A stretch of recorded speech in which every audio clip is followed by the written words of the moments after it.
medicine, and I wear several other hats. I'm a member at the Norris Comprehensive Cancer Center. I'm the founding director of the American Mindfulness Research Association, and for the past 5 years, I've been serving as editor-in-chief for Mindfulness Research Monthly, which is a research dissemination program. I'm surrounded by some amazing speakers here today that I'm really excited to discuss. Varun Soni is the Dean of the Office of Religious Life. We have Jim Berklow, who has more recently joined us in this discussion, and maybe you can say something about yourself in a minute. And Alan Weiss with the USC Business. So all of these individuals have a very eclectic background. I'm amazed by. So Dr. Soni got a master's degree from Harvard in theological studies. He went on to receive a law degree from UCLA, also a PhD in religious studies, and that was in South Africa. Am I correct with that? Yeah, University of Cape Town. So I don't know how you had all that time to do all those amazing things. Alan Weiss, along with being a professor at the School of Business, has also played a major role as a teacher of mindfulness meditation. He's a senior teacher at the Insight LA. This is a major meditation program in Los Angeles. He also served as a graduate of Spirit Rock's Dedicated Practitioners Program, and he's recently started teaching mindfulness courses at USC. So it's glad to have you close. And I've had the pleasure of being a student in some of his classes. So it's wonderful to have you all here. Jim, I got an email yesterday. He's joining this discussion. Dr. Berklow is the Associate Dean for the Office of Religious Life. Is that correct? I'm not a doctor. Reverend. So thank you for joining us. So I'm going to open this up somewhat awkwardly, talking on the mic over here and playing with the computer on this side. Okay. So does anyone recognize this time cover story? So this is an interesting time for the term mindfulness. In my personal opinion, it's overused. But what they were talking about here was the idea of a mindful revolution. So this term has been used ubiquitously in the past couple of years. 2014 has even been called the year of mindful living. So we're right here at the right time. We're all mindfully living right now. But it points to an interesting direction for where USC is going and where various fields of research are going. It's how to deal our lives in a very stressed out multitasking culture, and that was the title of this previous February 2014's Time article. So many other popular press outlets have also debuted mindfulness on their cover, some focusing more on the science, some focusing more on the practice. And you can see this one here. They use the term science in the title of the feature article, and it's regarding the ability to improve your attention and to lift your mood. Now, do you think these statements are all based in science? Possibly. Well, we'll explore this a little bit. Whereas the earlier time versions weren't really based in science, we're finding that a lot of these can be substantiated with science. That's the good news. And then we have more targeted popular press outlets, such as Mindful Magazine, debuting people like Richie Davidson. Has anyone ever heard of Richie Davidson? Okay, he's a world-leading neuroscientist. So you have him on the cover talking about changing your brain and basically discussing the neuroscience of mindfulness. So then what is the history? There is an interesting interaction here between the science of mindfulness and the practice of mindfulness. So here in these various time, this is a trajectory of the growth in the article on mindfulness over the course of a 30-year period from 1980s to just last year. And what you'll see on the time cover originally from 1975 was that there was probably an unwise use of a cover article that said meditation was basically a panacea for all your problems. That if you meditated, you'd have no more issues in your life. So, of course, the public wasn't too happy with this. There was some lingering sentiment about, okay, it was an overshoot. Maybe meditation doesn't do anything. So, but what you find is in 2003, there was another Time article published on the science of mindfulness or science of meditation. And what happened here was there was just the start of a carving out of a research realm for meditation and more globally mindfulness. So we see a decade later in 2014 in that Time article, it's basically science is fully embedded. So there's a nice counterbalance between the practice and the science, with the most research articles being published just last year. So there's a continued growth here in mindfulness research. We have now reached a point where there are over 3,000 academic studies and journal articles on mindfulness. And where did this come from? Does anyone know who began this scientific? Wow. There could be a broader history here, but there was someone who created. Yeah, John Kabat-Zinn. The people who helped in the translation of Buddhist psychology. But what he did was to create a formalized program where the Western thinking mind can really buy into what was being discussed in that program. So this paper here in General Hospital Psychiatry is the first test of the formal program called Mindfulness-Based Stress Reduction. This program was created by John Kabat-Zinn while at the University of Massachusetts Medical School. There was a stress reduction clinic run there. And the following book, Full Catastrophe Living, was the formalized curriculum for that program. Now, if you want to read about this program, there's a new addition to the book, and you can read about mindfulness and the MBSR program just under 700 pages when you have time. But luckily, he was an undergraduate in English, so it's pretty well written. So then the term mindfulness itself, so we're all just on the same page, there are a lot of uses of the term. The way that we're going to be discussing the term today is from the contemplative psychology framework. There are other forms in social psychology. Ellen Langer has some forms, but we're referring to a contemplative psychology in this talk. So the definition most commonly used was actually one developed by John Kabat-Zinn.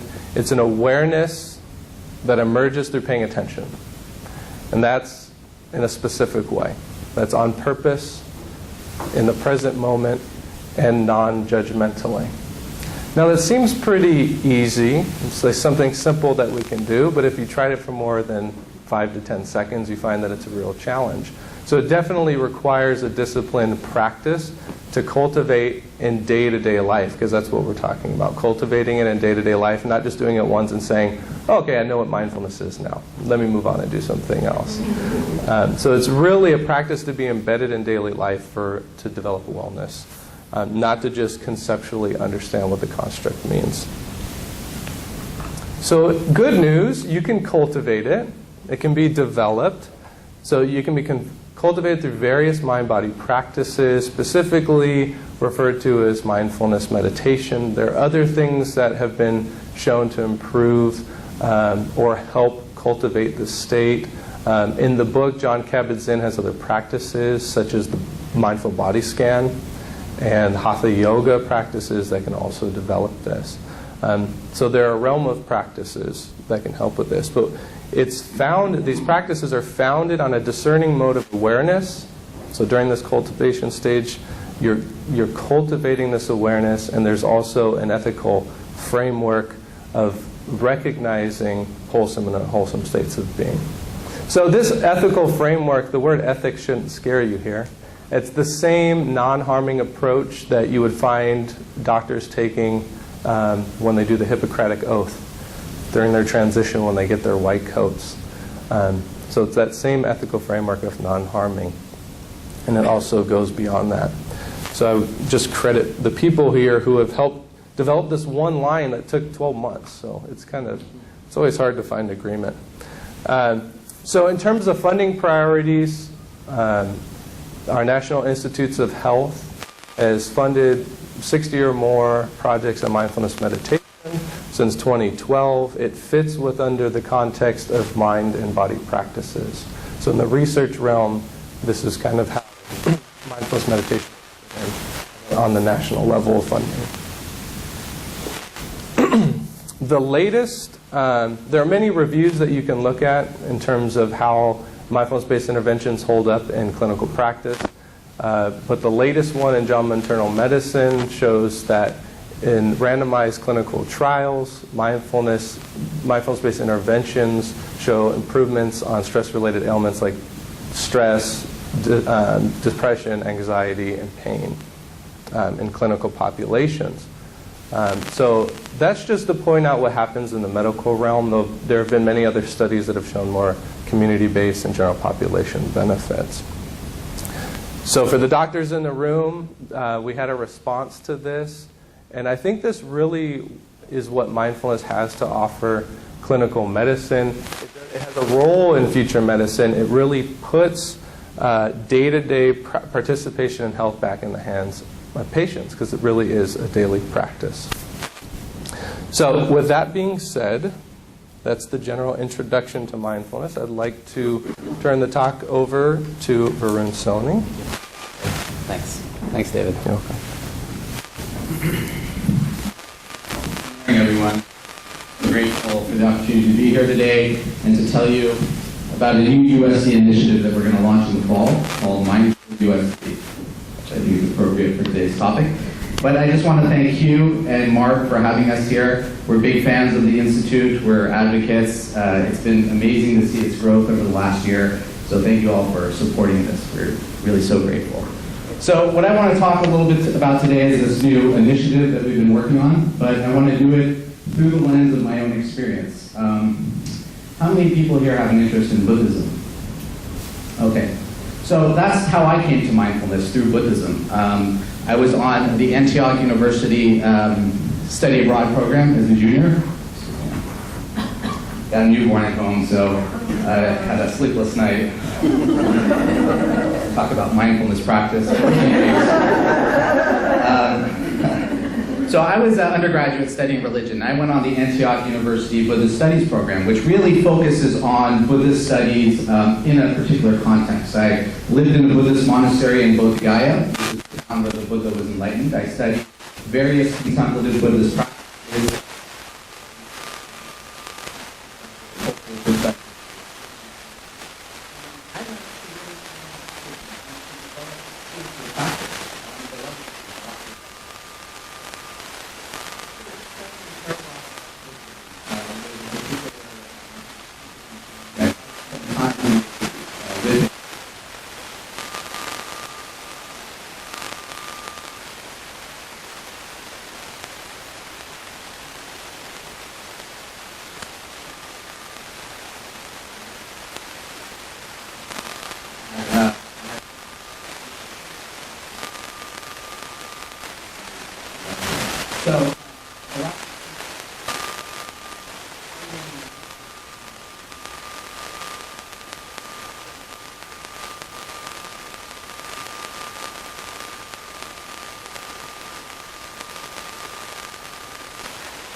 Practice, but enters into a secular context. We've seen the culture changing over the last 20 years. Google has workshops for Google employees, and they have now reported increased productivity, worker happiness, decreased health issues, etc.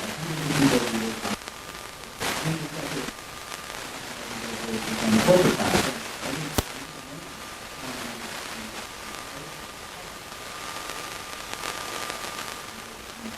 especially around mindfulness.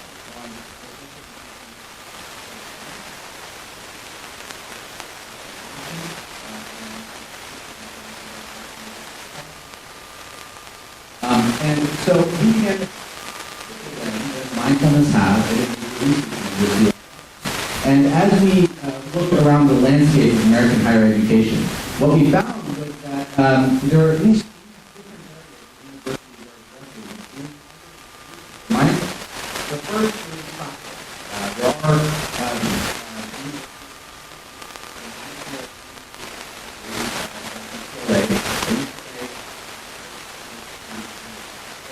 universities that offer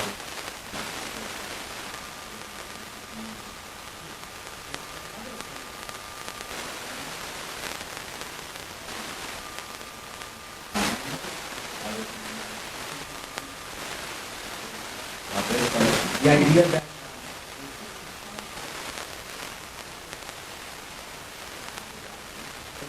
disciplinary boundaries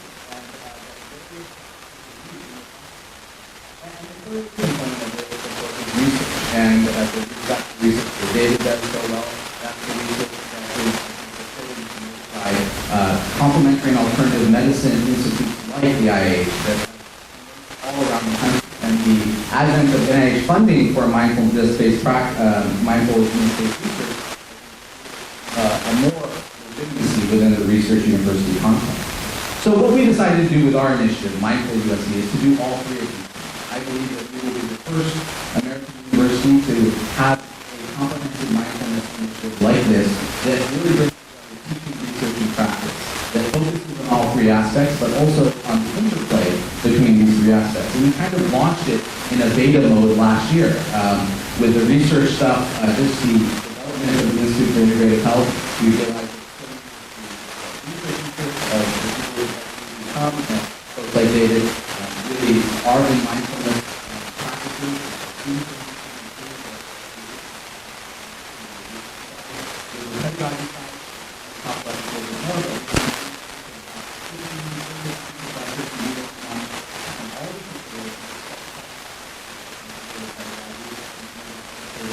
Center for Excellence in Teaching at the University Park campus. And for the practice side,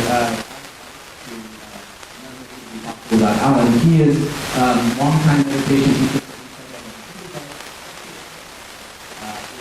for faculty, 60 students that we offered last year.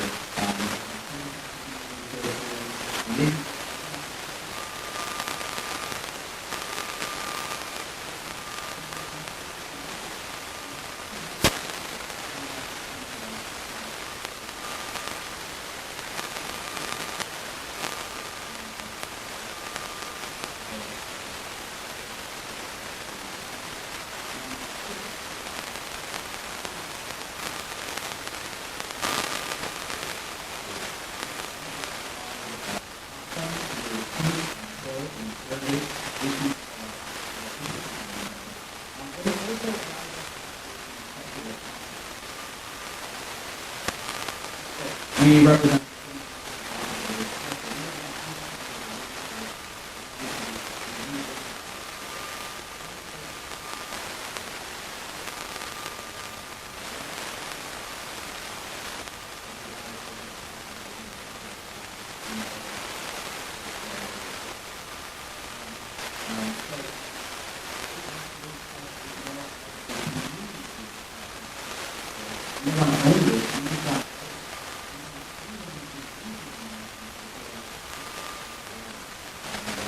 currently building out this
founded or nominated to the board.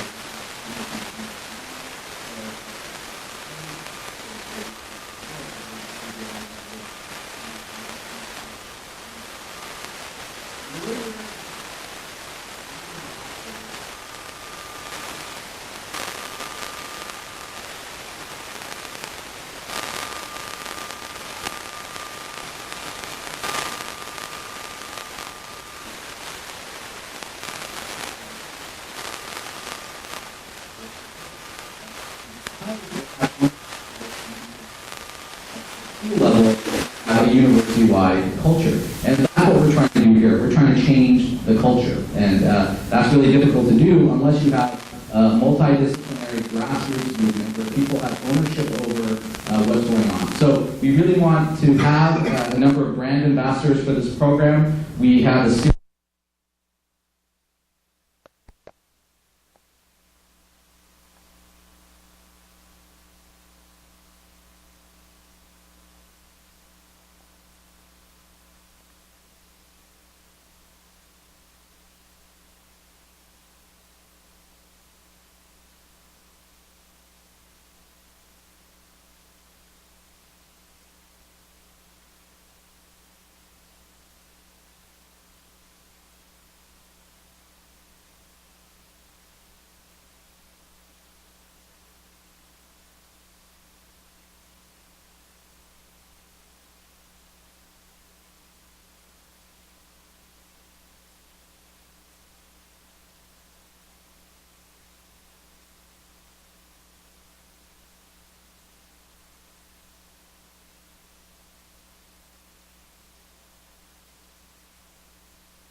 this is going to be painful for us all. No, because time for questions. So, in terms of research, this is my story at USC. The role in terms of the Mindful USC. I played a role in various studies that go across the spectrum of science, which is really exciting. I'm going to show you briefly some biological findings, trials, and some new national efforts working on. So in terms of biological research, there's some really nice models out there that can define how it under the skin. So this is what I'm really excited about. We can pull from the field of psychoneuroimmunology to understand how the brain, behavior, biology change intracellular function. Here we're seeing how cues from the central nervous system, the stressors is typically used as the model, can change gene expression. So where I've taken this literature is to also work from the framework, things such as mindfulness meditation that attenuate stress can actually work on this same mechanism. So I'll just quickly jump into the studies here. Some of the work that has been done that I've been participating in has been certain randomized clinical trials that have looked at, for example, naturalistic stressors in older adults. So the older adult population is important to study because there's an immune compromisation that's already in place that you can find is associated with morbidity and mortality. So what if we can attenuate that inflammatory pattern in older adults? So in one study, we looked at depressed caregivers who were caring for someone for 3 or more days in a week. Mean age of 61. They practiced an audio-guided concentration meditation for 12 minutes a day. And to control for that, we had the other group listen to relaxing music for that same amount of time. So we looked at the change in the cellular factor that yielded differences in gene expression, and this pattern represented glutagenic promoting, which was reduction in upstream factors into inflammation and promotion of antiviral factors. So that's what you want your immune system pattern to look like. Found in relation to the control group, the meditation group showed this more salutogenic profile. So those are some extremely exciting findings. It's the first meditation program to ever find gene expression. Davidson went on to replicate that work recently. Another study, we looked at a slow movement form of meditation. Is anyone familiar with Tai Chi? Chuan, this is 20 slow meditative movements. We had older adults do this over the course of 12 weeks, 2 hours per week. And what we found, this figure to your is that perceived stress, levels of stress in their lives. These are lonely older adults, and we know that loneliness in older adulthood is a morbidity. We find the same signal for nuclear factors. Signal. Stress reduction. Told you so that's what I'm talking about so much. Another study, this is a randomized recently completed. This one is under review. This is older adults with sleep problems. Sleep deprivation is an immediate predictor of inflammation, peripheral levels of inflammation. And we found that both mindfulness course, 6-week course, education course that teaches people how to reduce this once again. We didn't have power to detect that difference. You can see that there was a greater reduction in the mindfulness condition. We also found that gradient changing using magnetic resonance imaging was different from pre-to-post interventions. We found increases in gray matter. These are older adult brains. That was a really for us. Look at the older adult brain in meditation, and can there be differences there? This area, does anyone kind of know where the prick is, what that does? It's like self-referential processing, self-awareness. That has a lot to do with meditation. The state of consciousness and that consciousness over time. So Pretty exciting stuff here, linking our next goals are to link those brain changes to immune changes. So, and all that's going on at USC. There are proposals going in to continue that line of research. In terms of clinical trials, I'm working with Jane Ferguedo from the Norris Cancer Center right now. We're doing a study with colorectal cancer patients to receive audio-guided meditation training during active chemotherapy sessions to reduce stress and also to prime them for health education messages for when they go back into their households. What kind of lifestyle changes should be made. So we're also, interestingly, we're also engaging the caregiver here. So a caregiver is not the typical form of caregiver where there's a hired person. It's usually someone in the family who's like a primary support person, like a husband, a wife, or so also delivering the program to them. So this is really exciting. The picture down below, that the educational program is just iPad-based. So they're learning the educational messages there, and they're listening to the audio-guided meditation format. Now, in the future, this is just a development project. In the future, it will be actually more of a group-based program. That swab that the person is taking is cortisol assessment to look at, to determine if chemotherapy has acute effects on stress response. So another trial with PI'd by Sean.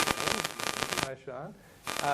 We're looking at this is an evidence-controlled trial looking at audio-guided body scan versus feedback. This is in the collaboration with the Keck Hospital Hand Clinic to determine if these programs can have responses to stress, pain, anxiety about the treatment over the course of hand rehabilitation. This is supported by American Society of Hand Therapists. In terms of university-based research for any medical students or doctors in the room, this work looked at the levels of mindfulness and meditation practice at the USC Medical School. A smaller sample, but what we found is that meditators are less likely to, and they're less likely to have problems. And that we also find, even though it's large enough, the state which can be measured awareness attention scale are actually in the inverse. So we find that it could possibly be predictive of our see a trial effort that's just beginning that funding from the USC URAP program, undergraduate research assistance program, is collaborating with the Health Center, Keck School of Medicine to utilize students at USC to be key stakeholders and leaders at the USC community to help the Engelman Health Center deliver these mindfulness programs and evaluate them. So we have a lot of interesting research just starting. Just to retouch on those studies for more health-related outcomes rather than immune factors. That trial where these people reported sleep problems, the picture on the left-hand side is sleep quality. So sleep quality over the intervention period improved, as well as daytime impairments in fatigue. I'm going to skip over some of this. So this is a program that we did in the community, again, just showing improvement. We've done studies with children. We're starting to get more involved in schools. So this was a sample of 409 kids that went through a program called Mindful Schools, which is based in Oakland. We found improvements in teacher reports of their children's classroom behavior, and it looks like attention really is the improving factor that lasts over time over the follow-up period. A new initiative that I just joined up with Harvard Medical School is to look at complementary and alternative directors and understand how to centers to be used as a model, a national model for institutes to grow and thrive. So in terms of the research part, that's over. I would like, our contact information is here, and if you want more information on the general science of mindfulness that comes out monthly, there's a URL there for you. So I'd like to open this up now. We have about 10 minutes to questions.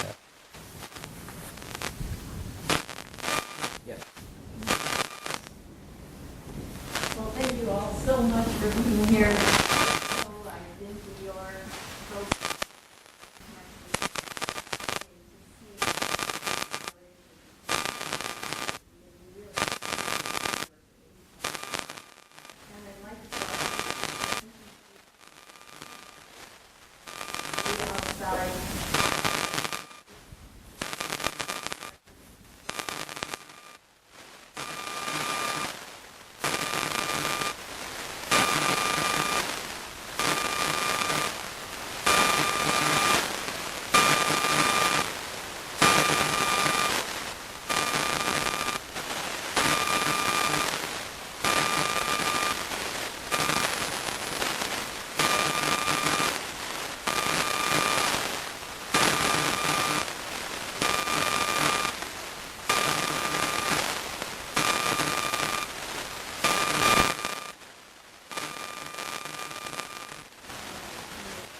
exactly the type of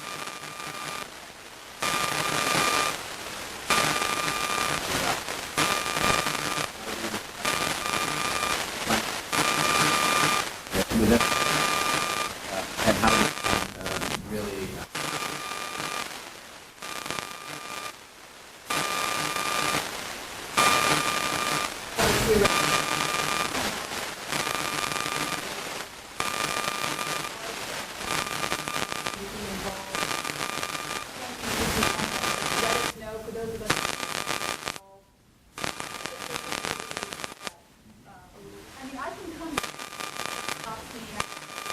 Oh, you mean for the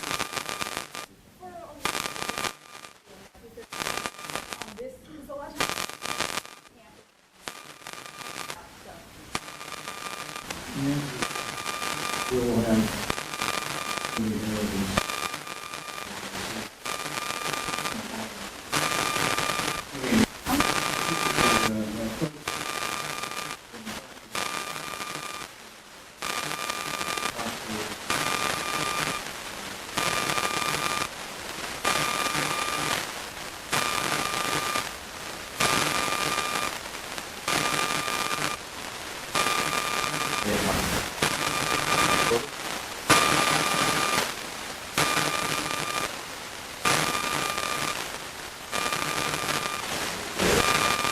the Institute for Integrative Health is jazzed to be on board.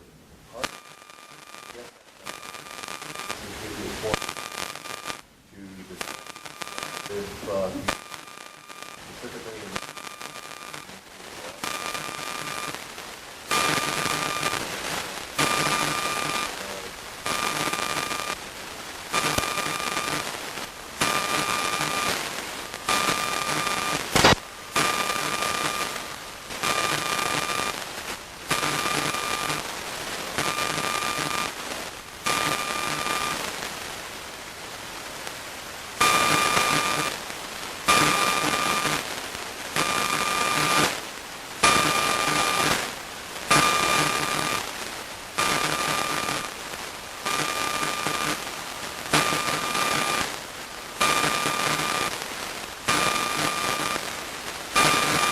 overlap with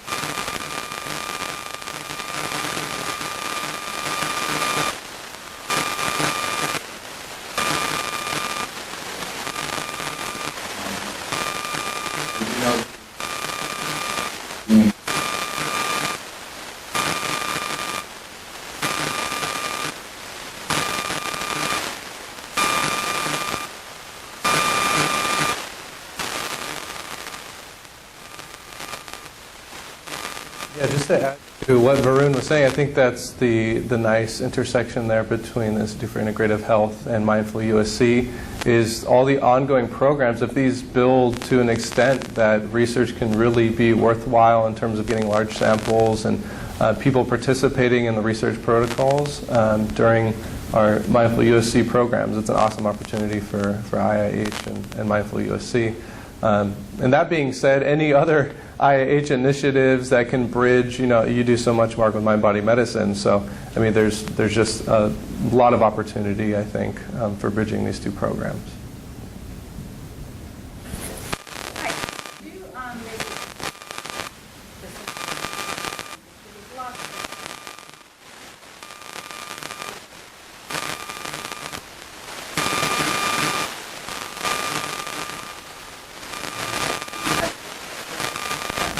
years, so what is different?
And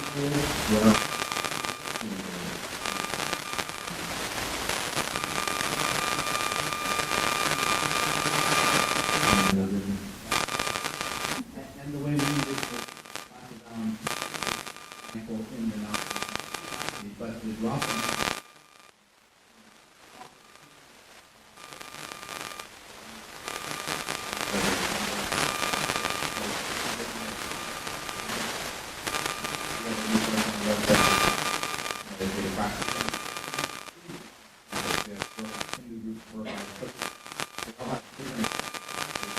students have to explore which practice makes sense for them and develop a practice.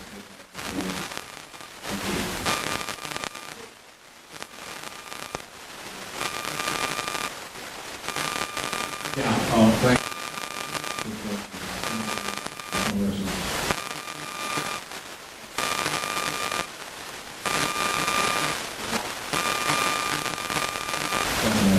there's not some of it the mindful category, others work in terms of inspiration and techniques that teachers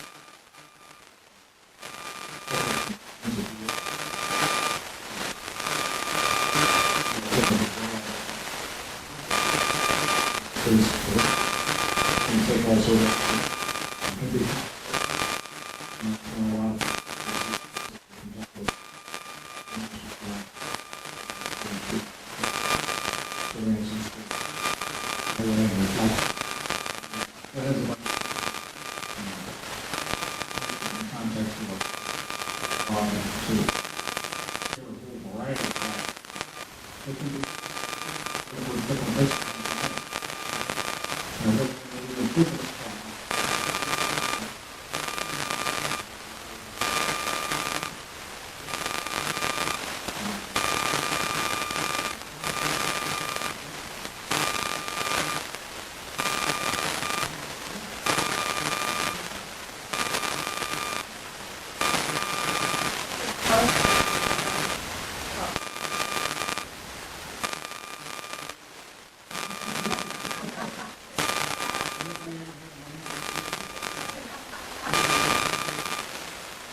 if you go to the website, there's something on higher education, you'll find a research or work is no.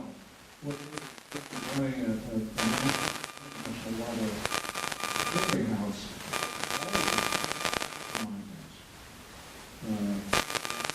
he's doing that too. USC.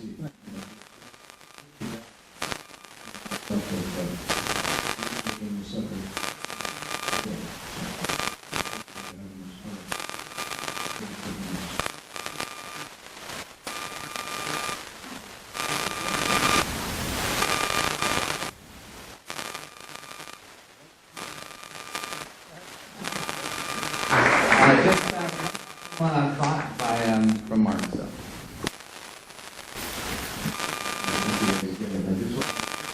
Everybody here is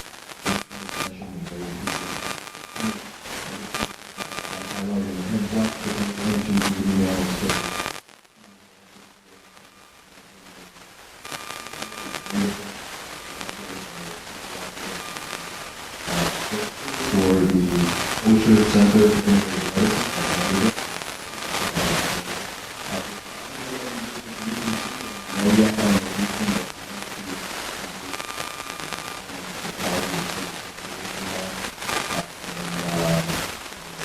that's going to be an excellent call about